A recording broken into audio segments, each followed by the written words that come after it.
Thanks for joining us for another episode of Navigating Carbon, your compass to carbon management. As always, I'm your host, Deb Ryan, and this week on the podcast, I was joined by Will Foyles, co-founder and CEO of Project Canary. Project Canary is a methane measurement company that focuses on the quantification of methane in the oil and gas supply chain. Will and I do a deep dive in our conversation on emissions quantification and data quality. We discuss what it means for companies in terms of reporting and also how emissions is seen as a risk for companies. If you enjoy our episode, please make sure you like it. And as always, if you'd like to stay on top of every upcoming episode that we have, please make sure you subscribe to the feed. But for now, sit back and enjoy my conversation with Will. Hey everyone, and welcome back to the next episode of Navigating Carbon. Today I'm joined by Will Foyles from Project Canary. Will, hi, how are you? Deb, how you doing? Yeah, really well. So you're the CEO and co-founder of Project Canary. Do you want to let everybody know just a little bit about Project Canary and what you guys are doing in the market? Sure. Yeah, we are an emissions data platform largely for energy companies. And so what we try to do is take in lots of different data sources, oftentimes raw data, preferably raw data, apply analytics that can be either models to convert that raw data into some sort of outcome, oftentimes a flux rate, or is there a leak here, leak detection, and then provide actionable and reportable data. So some of what we do is actually pre-populate regulatory reports, think Subpart W, that's uploaded to the EPA, or we provide insights to help people understand where they should deploy certain types of technology in order to meet objectives that they may have. Very cool. And we're going to dive into a little bit further in around some of the challenges and some of that kind of stuff. But I want to kind of start a little bit more high level of that in terms of like this idea of like emissions as a liability and how you guys are really thinking about minimizing emissions risk for folks. And what does that actually mean for your clients when you're working with them? So I always say it really depends on what your concern is. A lot of people speak about this as kind of like a one size fits all. So is it reputation? You want to stay out of New York Times, Bloomberg for, super emitter program events, super emitters. It's just bad for a reputational standpoint. Maybe you don't care about that. Maybe you're thinking more about fines. The state of New Mexico just on the 6th of December issued pretty large fines to a company for elevated emissions. Maybe you're thinking about differentiated gas and you're thinking about accessing a premium on that gas. Maybe you're looking at import requirements, seeing LNG as one of the larger sources of demand as we look out. So whatever it is that may be your driver, you want to reduce the risk. You want to reduce the variability in your outcome. And so that variability may come from large events. It may come from you not having proper source level inventory. So when I say source level inventories, this is accurate counts of pieces of equipment, activities that you have well site by well site, leaks that you have well site by well site. So when something comes up, you can clearly understand what's going on and pass it along to potential gas buyers. And so there's a variety of angles that people can take. And again, I'll say it's not a one size fits all approach to reducing that risk. But I'll give you a case study. And this is kind of something that we see again and again and again with our customers. We had a customer who deployed two types of continuous monitoring from two different vendors across many well sites that they have. They have thousands and thousands of well sites, but they didn't really understand what sort of value that it was providing in relation to other sites that they could be measuring their emissions on. What's the opportunity cost there? They had largely the technology deployed at sites that produced the most gas so they could reduce the impact on a per unit basis, i.e. lower the cost per MCFE of gas produced. Makes sense. Yeah. But that's not exactly where the risk of super emitters was. It's not the brand new car that you drive off the lot that's more likely to break down. It's the one that's actually aged a little bit. And so what we did is we pushed them to collect flyover data, satellite data, so that we could better understand what the risk profile looked like across their asset base. And then we tied that to some of the inherent characteristics of the underlying facilities to understand what was driving this elevated risk, and then redeployed the continuous monitoring that they had already purchased, bringing in the raw data into one analytical platform so that they could harmonize leak detection alerts and the quantification. And they were able to dramatically reduce the risk of other large release events in Subpart W parlance or super emitters and kind of common jargon across their asset base. And this is something that we see again and again because their risk was, being negatively portrayed in the media. And so that's what we're after. And I think, I mean, you bring up that really interesting point as well around like, it's not enough for people to just go out and measure their emissions. There's strategy and like people have to think about it and like actually plan for things and optimize their systems to, again, try and figure out what that end goal for them is, depending on what they're actually trying to reduce and, mitigate essentially, which risk they're Like, you're trying to exactly mitigate. right. Yeah. And this is all when vendors, everyone is like pushing for their flyover, their point sensor, their camera. Very understandable behavior, right? This is no slight against them. And so these companies have tons of information coming in, being told that this is the latest silver bullet that's going to solve all your problems. And like many things, whether it's personal health, right, that we see in life, or risks that you take at a company, there are many different facets to it. And so I think that's something that gets lost in all this. It's not just stop eating this one food or just do this one exercise and suddenly your health turns around. Yeah. You got to do it's a kind good of all the analogy above. in that regard for it. I like it. So as we think about quantification, what are some of the key challenges? I think your example there of thinking about all the different kinds of data sets that can be incorporated to put a strategy together is one really big piece of it. But what other kind of key challenges are you seeing? And, you guys have been doing this for quite a long time. And how has that kind of like evolved a little bit? The key challenge, and I've said this for years, is data sparsity. So it's like, what do you assume happens when the tree falls in the forest and no one's there to hear it? Yeah. How loud was it, right? And how do you know that if you weren't there? Yeah. This is the core problem that I think people have always been trying to get after. And so a lot of times people will, at least in the past, would use a lot of statistics to try to depict, emissions across a broad area where statistics do better. But statistics aren't necessarily a defense for a specific event, right? Statistics can't say, well, no, I wasn't speeding in this one specific instance, even though statistically I'm not speeding, right? And so I say this because what do you assume is happening when you don't have information? And by the way, this is a problem both in space and in time, right? So like if you try to have better temporal understanding, put out continuous monitorings around the clock, you still, obviously, even those cases won't have 100% clarity. Wind blows in the wrong direction, adverse conditions, whatever it be. But what do you assume on all the other sites that don't have continuous monitoring? And so that's the spatial component of this as well. So data sparsity is by far the biggest challenge, either in space or in time. And then what sort of assumptions that you make in order to fill in those gaps. I would say, though, the defensibility piece is an important one to hit on, right? Think of it as something that you need to assert a credible defense rather than being able to plausibly deny, because that's the world that we're moving towards. That makes sense. Yeah. And just to unpack that, right? To my analogy on the speeding ticket, you can't say statistically this likely wasn't me. You need to say, here's how I know definitively it wasn't me. Yeah. And when you shift that, I think it changes how you operate in a lot of ways. Yeah. No, the idea of having the speeding ticket with that picture that's attached to it so that I know that it was my 17-year-old kiddo out driving in my car and not me, right? So, yeah. I posted, there was one of my wife running a stoplight, and it was like her like looking up at the last second. Like, so see? yeah, I like that. Was not me. I would not blame for it without the photo, but yeah. So one of the things I know you and I have talked about a lot is around the idea of data quality. And you sort of alluded to that a little bit at the beginning with how you're working with clients, because there's so many different levels of data quality when we're talking about quantifying emissions and stuff. Can you talk a little bit about, your views on data quality and how you really view that topic, essentially? I mean, it all comes back to, and this is like, people sometimes will get annoyed when I talk to them. It depends, right? And I say it depends because it depends what you're trying to solve. So like, let's just take it into the continuous monitoring world. If your goal is to find a leak of 10, 20 kilograms per hour rapidly, like you need lower quality data to do that. If you're trying to depict total site level emissions, which is a big modeling problem as well, happy to unpack that. That requires a different level of data quality because you need to see every little bit of methane, the contribution effect that gets added into the atmosphere.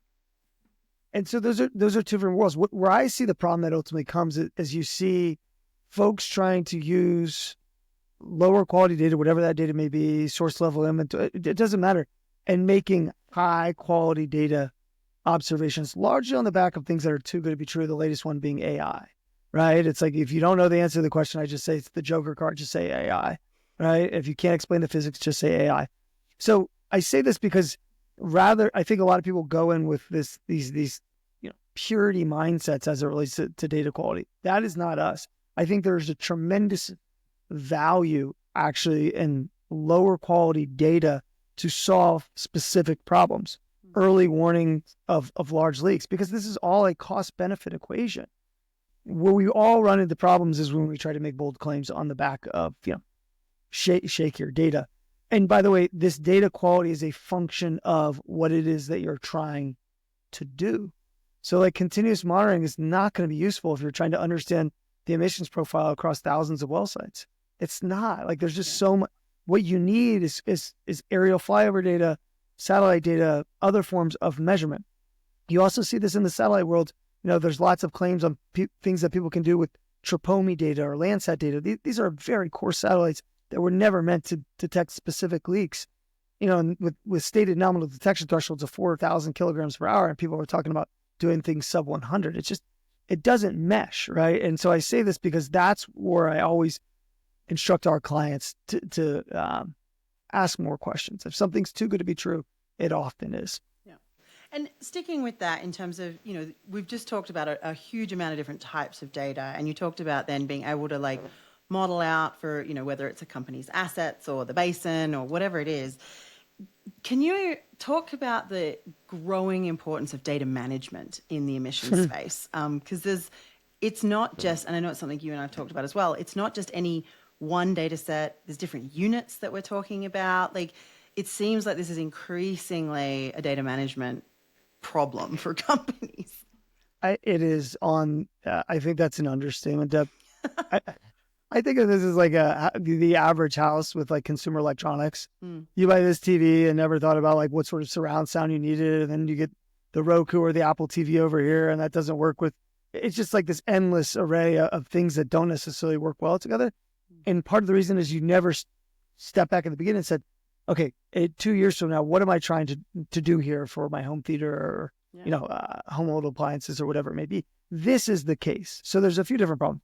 One, a lot of the stuff that companies are doing, no fault to them, it was kind of pieced together throughout time, right? They deployed these cameras, these continuous monitors, got some flyover data from this vendor, other data from another vendor. And so they ended up in this situation with all this stuff that doesn't necessarily sync, right? Even just how the data is structured and aligned doesn't work, right? And so that's kind of problem one that you have.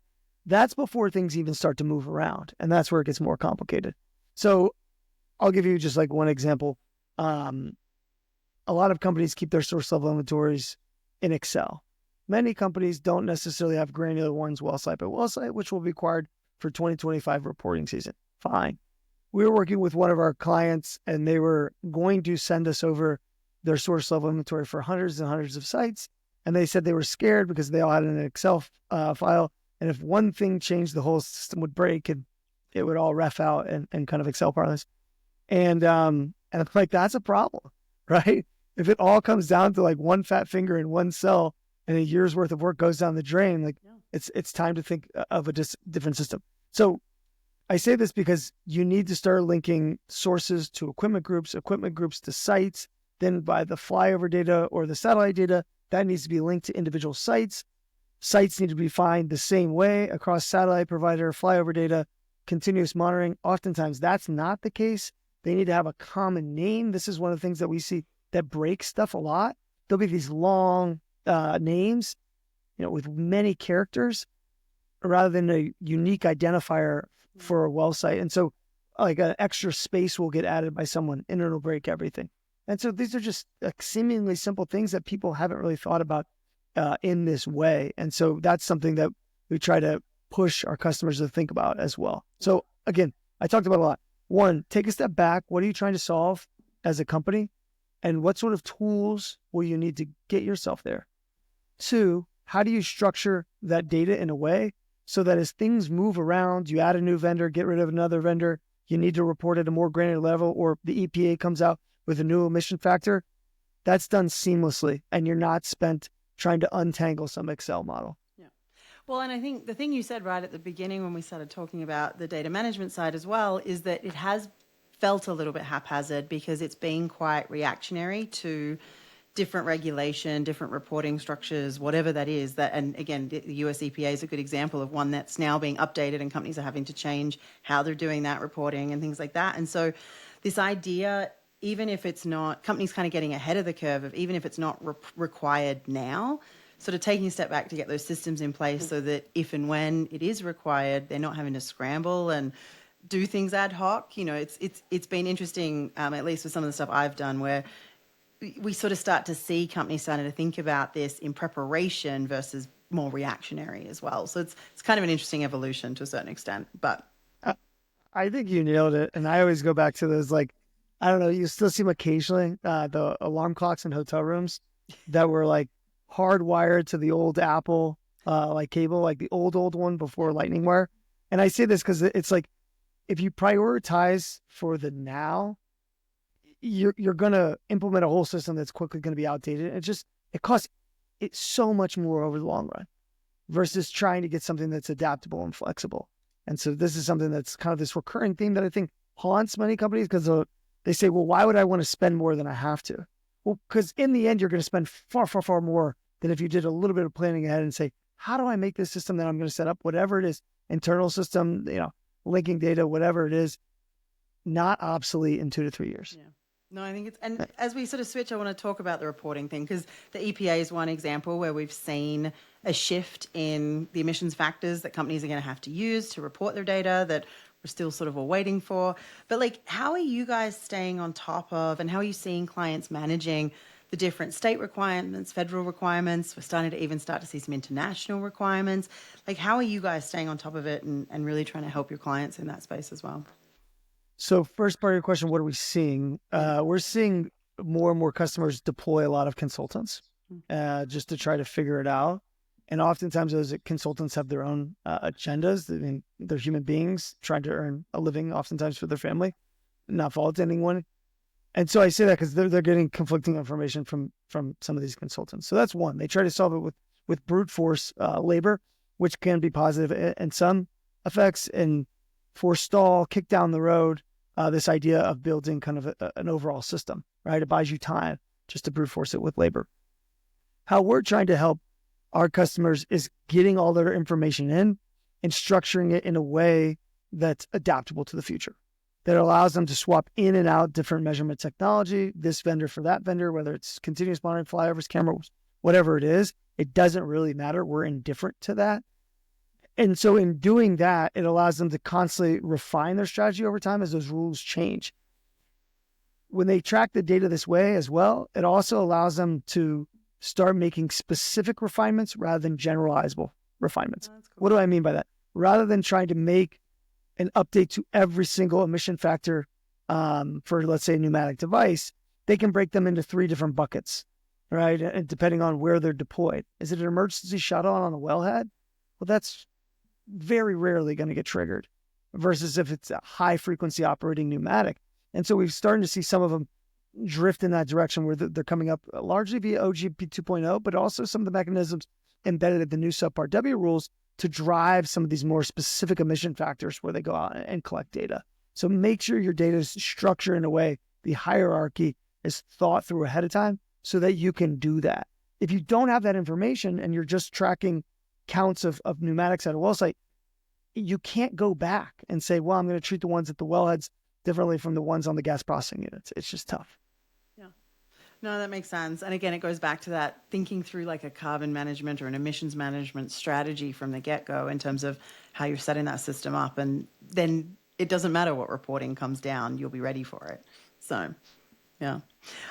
So we were talking, you guys have been doing this for a while. I've known you for a number of years. Like, what have been some of the key lessons you guys have learned over the last few years? Like, what have you seen change? What's evolved? Like, I'm really curious on some of that, like, look back that you guys have seen. Yeah, I mean, we originally started in the continuous monitoring space just because of this idea of temporal variability. And I think having data around the clock is very important. That being said, you're limited in spatial coverage. It's a huge weakness, right? What do you assume happens on all the other sites that you're not monitoring? I think really quickly, one of the differences, at least for us, is I recognize there is no one size fits all. All of these companies have developed wonderful technology by very smart people, and they will have a strong place in the ecosystem for a long period of time. I think there has been a somewhat reductive conversation of all sorts of technology companies kind of poking at one another, trying to point out the flaws in their counterparts within their space, let's say cameras, satellites, continuous, whatever it may be, and then across the space, continuous monitoring for satellites, flyovers for satellites, like whatever it may be. And so that's been tough, but it's completely understandable. So that's one difference. Is kind of we said, wait a second, there's tons of value in this, either whether it's other forms of continuous monitoring data or other forms of emissions data writ large.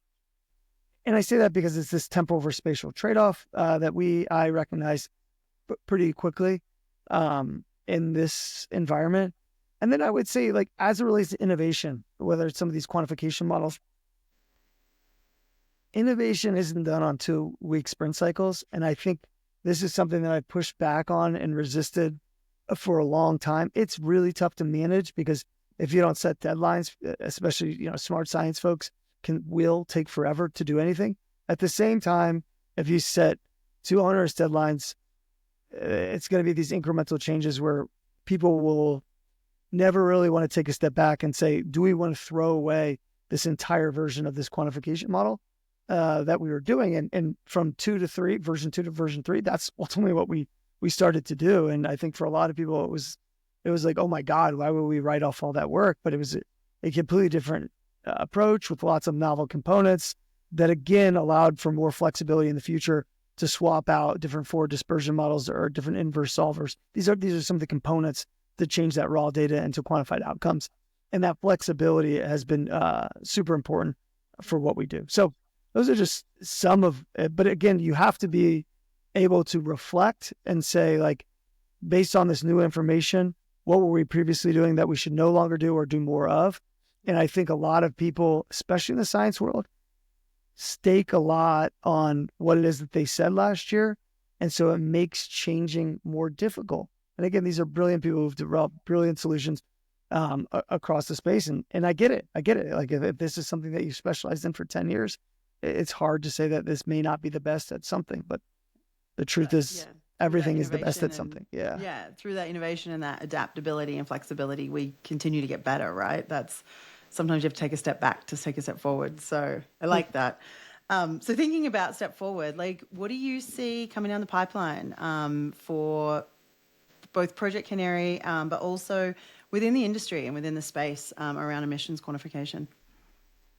I think the pace of some of the work may surprise to the upside as you look into 25 and 26. I say this because in the previous time frame that looks like this one, things continued to move along despite people thinking that they want it. So that's one. What we're looking for is, and this is kind of my background prior to Canary, is increasingly novel ways to come up with information to inform the picture, if you will. And there's tons of cool stuff that you can do with that. Just like, what were humans doing at that time period? How do you know that? How does that relate to emissions? These things seem small and like random when you go back and look at it, but they can provide you lots of clues, if you will, for the larger picture. I'm always focused on extensibility of technology as well, as it's something I've said endlessly around here that people will just probably roll their eyes at me. I say that because what is something that you can develop that with minimal changes you can use over here for something else, right? And this is always like the best military technology always comes out of this space, right? ARPANET to the internet. GPS, designed to drop bombs precisely, it suddenly is directing us all around the streets, food to your home, Amazon packages to your house. Those are wonderful pieces of technology that, just taking a step back, what is that fundamental building block that we can develop that will then be able to be used elsewhere? And so that's something that I'm thinking about. And the other thing is granularity. I believe it's here to stay. You see this either in the consumer electronics space, in terms of personal data, if you have, Google Home or any sort of assistant, like just the level that things are now going down to individual sockets and light switches to turn them on remotely. I see that here to stay. And I think one that helps markets operate, right? That level of granularity, and it helps propel, I think, advancement and solutions. And it goes back to my earlier point: there is no one size fits all. Yeah. So we will continue to work through the supply chain, thinking about extensibility and always driving towards granularity. Great. No, I love that. And again, more to come, right? As we learn new things and deploy, look at how these technologies are going to work in lots of different places and stuff like that. So yeah, really love it. So Will, thank you so much. I really appreciate you joining us today. And yeah, thanks so much. Deb, thank you for having me.